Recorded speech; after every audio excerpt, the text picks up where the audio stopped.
بسم اللہ الرحمن الرحیم۔ السلام علیکم۔ آج ہمارا موضوع گفتگو ہے وہ ہے جمہوریت۔ جمہوریت کے بارے میں سب سے پہلے میں گفتگو کرنے سے پہلے یہ ایک بات ذہن نشین کراتا چلوں کہ میں مذہبی یا روایتی جو آراء ہیں وہ بالکل پیش نہیں کروں گا کہ یہ کفر ہے یا یہ شرک ہے یا یہ عین اسلامی ہے یا خلاف اسلام ہے، ایسی ویسی جو بھی باتیں ہیں اس سے بالکل میں بری ہوں گا۔ تو سب سے پہلے جمہوریت، جسے انگلش میں ڈیموکریسی کہا جاتا ہے، اس کے بارے میں ابراہیم لنکن نے کہا تھا کہ it is a government of the people, for the people and by the people, یعنی ایسی حکومت جو عوام کی ہو اور عوام کے ذریعے سے کی جاتی ہو اور عوام کے لیے ہو۔ یہ جو جمہوریت کا نظام ہے وہ آج عالم میں اسلام کے علاوہ دنیا کے تمام ممالک میں اکثریت جو ہے اس کو مانتی ہے، اس کی حامی ہے۔ دیکھیں، اگر جو جدید دور ہے اس کے اندر اگر یہ نظام آیا ہے تو ہم سب سے پہلے اس نظام کو دیکھیں گے کہ کیا یہ عین اسلامی ہے یا اس کے اندر کون سے خد و خال ہیں یا اس کے اندر کون سی ایسی باتیں ہیں جو شریعت کے خلاف ہے۔ تو ایک بات میں ضمناً اس میں ایڈ کرتا چلوں کہ کوئی بھی ایسا نظریہ جو آج ماڈرن دنیا یعنی جو مغربی دنیا ہے وہ دنیا کے سامنے جب پیش کرتی ہے تو عالم اسلام پر یہ فرض ہے کہ اس چیز کو دیکھیں، اگر وہ اس کے فائدے میں یعنی اس سے کوئی بھی خلاف شریعت بات نہیں نکل رہی، اس میں اللہ تعالیٰ کا جو ہے وہ انکار نہیں ہو رہا، تو ہم اس کو مانیں گے۔ اگر اس کی نفی کریں گے تو ہمارے لیے یہ نقصان ہے۔ ایسی بہت ساری چیزیں ہیں جو ہم صرف جو ہے وہ مذہبی یا جو ہے ایک عصبیت کے بنیاد پر جو ہے اس کا انکار کرتے ہیں، تو یہ بالکل ٹھیک نہیں ہے۔ جیسے سید ابو الحسن ندوی نے اپنی کتاب مسلم ممالک میں اسلامیت اور مغربیت کی کشمکش میں یہی بات لکھی تھی کہ جو چیزیں جو اسلام کے حمایت میں ہیں یا اسلام کے فائدے میں ہیں، اسلام اس سے فائدہ ہوتا ہے، چاہے وہ مغربی چیزیں کیوں نہ ہوں۔ اگر وہ مغربی چیزیں ہیں جس میں خلاف شریعت باتیں ہیں تو ہمیں اس سے بالکل جو ہے وہ دستبردار ہونا چاہیے، اس کی مخالفت کرنی چاہیے۔ تو جمہوریت کی جو پالیسی ہے، سب سے پہلے ہم پاکستان پہ آتے ہیں۔ دیکھیں، پاکستان میں جو جمہوریت ہے وہ یہ ہے کہ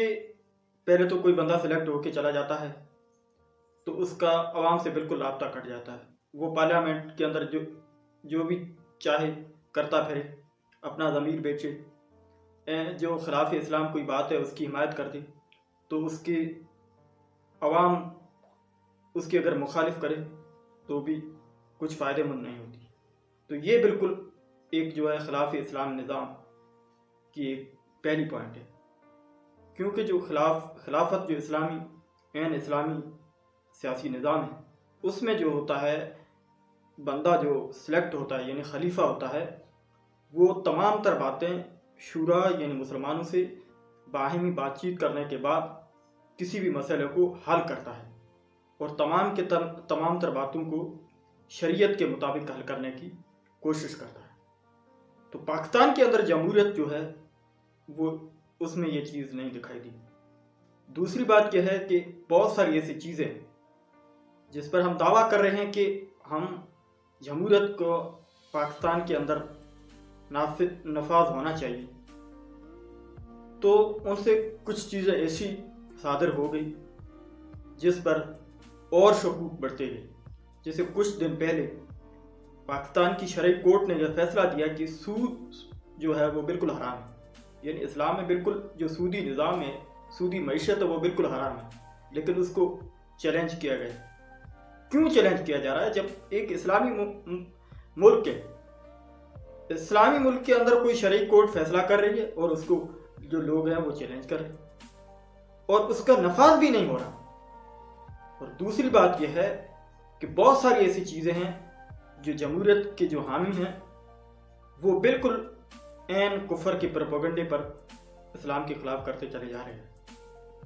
اور دوسری بات یہ ہے کہ جو نظام خلافت ہے وہ اسلام کا ایک نظام سیاست ہے.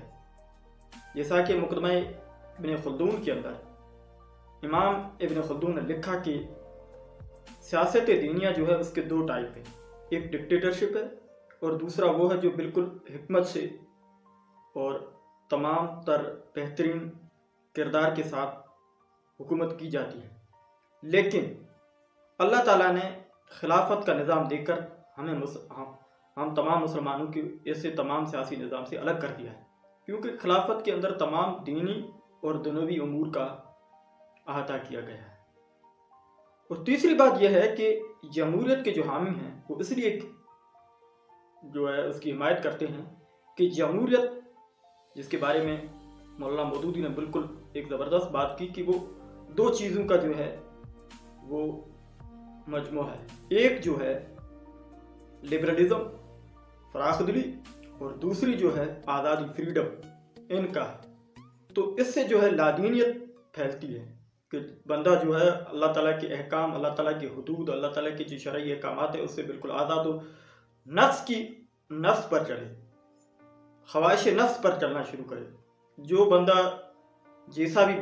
جیسا چاہے ایسا کرتا پھرے، اس کو کوئی بھی روکنے ٹوکنے والا نہ ہو. اب دیکھیں کچھ بندے یہ بھی کہہ سکتے ہیں کہ دیکھیں یہ پاکستانی نظام ہے، مغربی ممالک میں ایسا نہیں ہوتا، وہاں بالکل عوام کی خدمت کی جاتی ہے، عوام کے حقوق کا خیال رکھا جاتا ہے، تو آپ اس کو فالو کریں. چلو اس پر بھی ہم بات کرتے ہیں. مغربی جمہوریت کو جو دعوے دار ہیں تو وہاں تو چلو ٹھیک ہے، عوام کے جو حقوق ہے اس کی بات جو خیال رکھا جاتا ہے، عوام کے جو ہے حقوق کی بالکل ایک پاسداری کی جاتی ہے، اس کا تحفظ ہوتا ہے، عوام کی تمام تر جو ہے سہولیات کا خیال رکھا جاتا ہے. لیکن وہاں ایک چیز کی خامی ہے، جو سب سے بڑی خامی ہے وہ یہ ہے کہ جو ہے ایتھیزم ہے، یعنی لبرلزم ہے، کسی بھی مذہب کا خیال نہیں رکھا جاتا. اللہ تعالیٰ کا کوئی بھی کانسیپٹ وہاں نہیں ہے، خدا کا خوف ہے ہی نہیں، خدا کی کانسیپٹ ہی نہیں. تو جہاں خدا کا کانسیپٹ نہ ہو، مذہب نہ ہو، تو وہ تہذیب کی سب سے بڑی تباہی کی سب سے بڑی بنیاد ہو. تو پاکستان میں سیاسی نظام چلو کچھ نہ کچھ دین ہے، لیکن عوام کا فائدہ نہیں ہو رہا، عوام سے رابطہ کٹ جاتا ہے. بندے جو الیکٹ ہو کر چلے جاتے ہیں وہ جو چاہے کرتے پھریں، عوام بیچاری تماشا دیکھتی رہتی ہے. اور مغربی جو جمہوریت ہے وہاں عوام کا تو کچھ خیال رکھا جاتا ہے لیکن خدا کا کوئی بھی خیال نہیں ہوتا. تو نظام خلافت جو ہے وہ جمہوریت سے بہتر اس لیے ہے، اور جمہوریت کی جو مخالف کی جاتی ہے وہ اس لیے ہے کہ نظام خلافت کے اندر اللہ کا بھی خیال رکھا جاتا ہے اور بندے کا بھی خیال رکھا جاتا ہے. جیسا کہ مثال میں آتا ہے کہ حضرت عمر رضی اللہ تعالیٰ عنہ نے اپنے کچھ ساتھیوں سے پوچھا، یعنی جو عوام الناس تھے، ان سے پوچھا کہ اگر میں کوئی ایسا کام کروں جو خلاف شریعت ہو، یعنی وہ عدل پر قائم نہ ہو، تو آپ کیا کرو گے؟ تو ان لوگوں نے کہا کہ ہم تلوار سے آپ کو سیدھا کریں. تو حضرت عمر نے کہا کہ شکر الحمدللہ، ہمارے اندر ایسے لوگ موجود ہیں جو خلیفے کو تلوار کی نوک سے سیدھا کرنا چاہتے ہیں. تو یہ جرت، یہ غیرت، یہ حمیت جو نظام خلافت نے، کلمہ طیب نے مسلمانوں کو دی تھی، مسلمانوں نے اس کو بالکل کھو دی، اور جمہوریت کو، ماڈرنزم کی بالکل پرچار کر رہے ہیں کہ یہ سب سے اچھا جو ہے وہ نظام سیاست ہے، اس میں لوگوں کی بھلائی ہے، لیکن دیکھنے میں کچھ نہیں آ رہا ہے. تو جو جمہوریت کے حامی ہیں یا جو چاہتے ہیں کہ جمہوریت کا نفاذ پاکستان کے اندر ہونا چاہیے، تو میں نہیں چاہتا کہ کوئی ڈکٹیٹرشپ یا آمریت آنی چاہیے، لوگوں پہ ظلم ہونے چاہیے، لیکن جمہوریت ہی ہونی چاہیے. چلو جمہوریت ہی ہونی چاہیے، لیکن جمہوریت کے اندر جو بھی آدمی ہیں، جو صاحب اقتدار ہیں، ان کا رابطہ عوام سے ہو، جو بھی مسائل ہو وہ بالکل عوام کی اکثریت سے پوچھ کر پھر طے کرنا چاہیے، اور بار بار عوام سے رابطے ہو، ان کے مسائل کا حل اچھی طریقے سے ہو، عدل اور انصاف ہو، لوگوں پر جو ہے کوئی بھی ظلم اور بربریت نہ ہو، لوگوں سے محبت ہو، کوئی بھی اس میں اونچ نیچ کا کوئی بھی فرق نہ ہو۔ تو اگر ایسی جمہوریت اس پاکستان کے اندر یا اس ملک کے اندر یا اس خطے کے اندر اگر ہوگی تو ہم بالکل اس کے حامی ہیں۔ اگر ایسی جمہوریت یا ایسا کوئی نظام سیاست جس میں عوام سے کوئی بھی رابطہ نہ ہو، نہ خدا کا خیال ہو، نہ عوام کا خیال ہو، تو یہ بالکل نظام جو ہے وہ خلاف شریعت ہے، اور اسلام کے نظام سیاست یعنی خلافت کا جو ہے سبسٹیٹیوٹ نہیں ہے، متبادل نہیں ہے۔ تو اللہ تعالیٰ سے دعا ہے کہ یہ جو چھوٹی سی میں نے ویڈیو بنائی کہ جمہوریت کے بارے میں اکثر لوگ کہتے رہتے ہیں کہ جمہوریت جو ہے آج جو ہے جدید دور کی ایک سب سے بڑی ضرورت ہے، اسی نظام کو اڈاپٹ کرنا چاہیے۔ خلافت کا نظام جو تھا وہ پچھلے ایک عرب کا ایک سیاسی نظام تھا، وہ عرب میں تھا، اب اس کی کوئی ضرورت نہیں ہے۔ ایسی ویسی جو بھی باتیں پیش کی جا رہی ہیں، ان باتوں کی کوئی بھی حیثیت نہیں ہے، یہ علمی بنیادوں پر، عقلی بنیادوں پر بالکل ہی کمزور ہے۔ میں جو ہے وہ اس طویل موضوع پہ اس چھوٹی سی ویڈیو میں پورا کا پورا اس کو کمپلیٹ نہیں کر سکا، نہ اس پر میں کوئی تفصیلی بات کر سکا، لیکن یہ 2-3 باتیں جو میں نے کی تو ان کا بالکل خیال رکھنا چاہیے، اور جمہوریت اور خلافت کے اندر جو فرق ہے اس پہ بھی انشاءاللہ ہماری کوشش ہوگی کہ نظام خلافت ہے وہ جمہوریت سے بہتر کیوں ہے اور کیسے ہے، کہ ہم اڈاپٹ جمہوریت کو کریں یا خلافت کو کریں۔ اللہ تبارک و تعالیٰ سے دعا ہے کہ اللہ تبارک و تعالیٰ ہمیں دین کا صحیح علم سیکھنے اور سکھانے کی توفیق عطا فرمائے۔ وما علینا الا البلاغ۔